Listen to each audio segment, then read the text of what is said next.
Para saudara dan saudari yang Tuhan cintai, selamat pagi dan selamat bertemu lagi dalam renungan harian dari Paroki Santo Fransiskus Assisi Apio, edisi hari Jumat tanggal 18 Juli 2025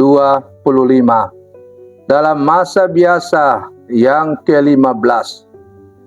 Mengawali hari yang baru ini, kita hendak mendengar dan merenungkan sabda Tuhan. Marilah sebelum kita mendengar dan merenungkan sabda Tuhan, kita berdoa. Dalam nama Bapa dan Putra dan Roh Kudus. Amin. Allah Bapa yang Maha Baik, Engkau telah mengutus Putramu menjadi anak domba Paskah yang baru.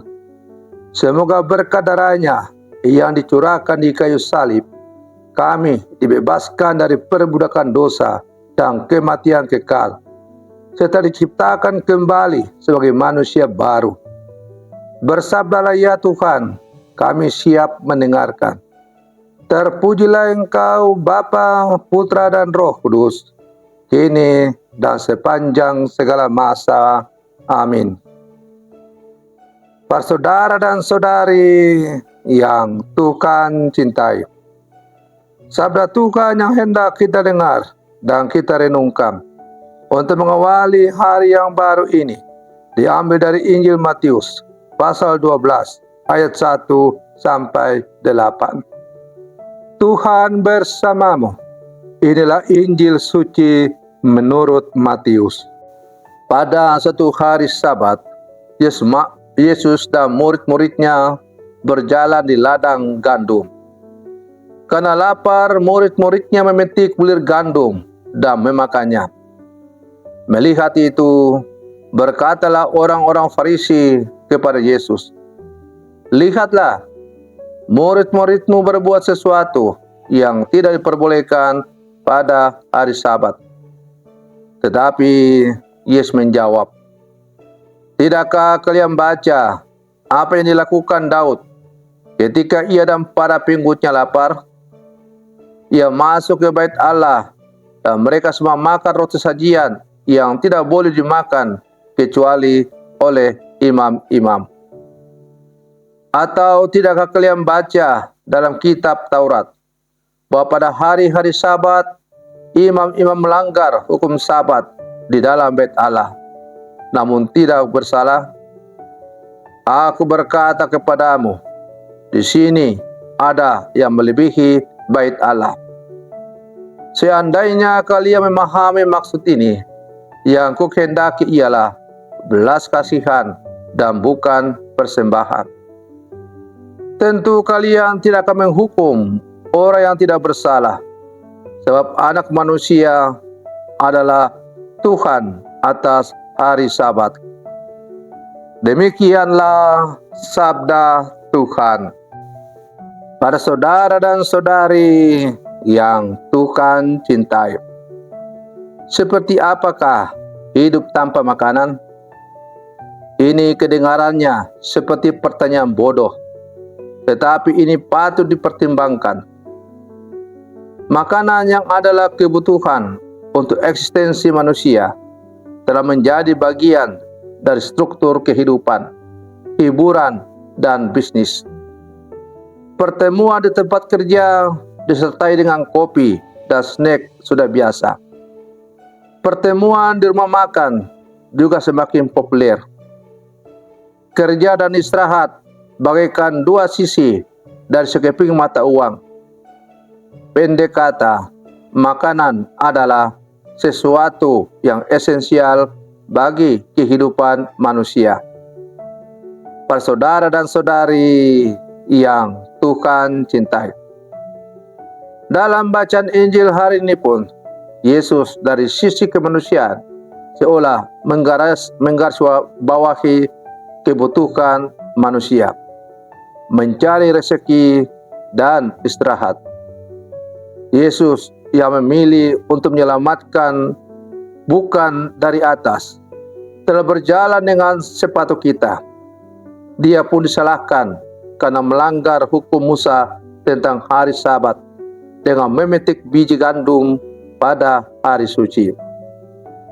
Para saudara dan saudari yang Tuhan cintai, di sini keilahian Yesus pun tergerak dan mengingatkan penduduknya sendiri tentang alasan Bapaknya mengapa lewat Musa memunculkan hukum ini.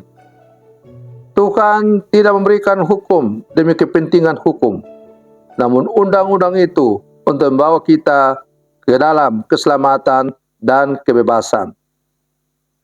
Adalah kehendak Tuhan bagi manusia untuk punya waktu mencukupi kebutuhan hidup dan ada waktu juga untuk beristirahat. Karena itu, Tuhan memberikan hukum Sabat. Inilah tepatnya yang dicari Yesus. Dan karena itu Yesus tidak melanggar hukum apapun. Yesus menantang para pemimpin pada zamannya untuk mengingat semangat hukum daripada terjebak dalam ketaatan yang legalistik dari setiap ajaran, tanpa mengakui tujuan sebenarnya. Hukum untuk manusia, bukan manusia untuk hukum. Para saudara dan saudari yang Tuhan cintai, kita adalah murid-murid Yesus yang hidup di zaman sekarang. Sebagai murid-murid Yesus, hendaknya pula dalam menjalankan kehidupan kita tunduk pada hukum-hukum, misalnya aturan gereja.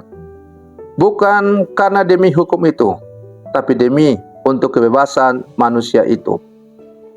Hukum diperlukan untuk melayani manusia. Supaya apa? Supaya manusia semakin hidup tertib dan terarah kepada Tuhan. Bayangkanlah kalau tidak ada hukum lalu lintas, maka sudah pasti setiap hari akan terjadi kecelakaan, nyawa melayang, karena orang akan mengendarai dengan sesuka hati.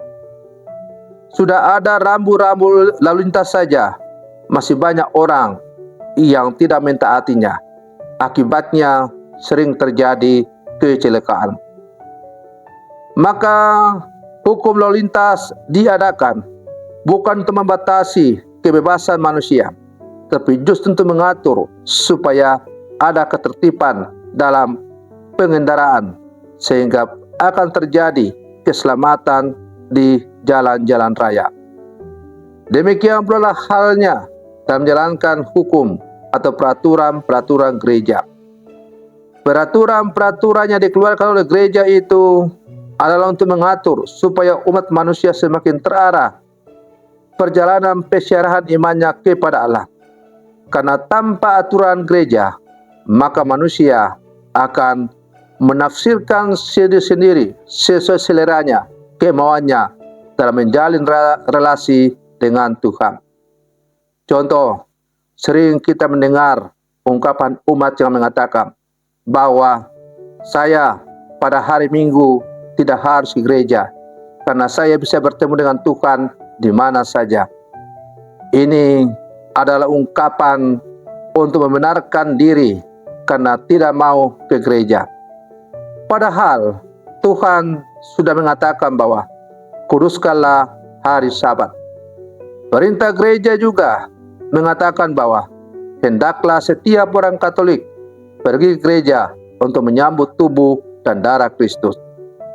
Maka perintah agar orang ke gereja bukanlah sebuah paksaan yang membuat kebebasan manusia itu terkangkang, tetapi justru untuk mengarahkan manusia supaya semakin menikmati hidupnya sebagai anak-anak Allah yang merdeka.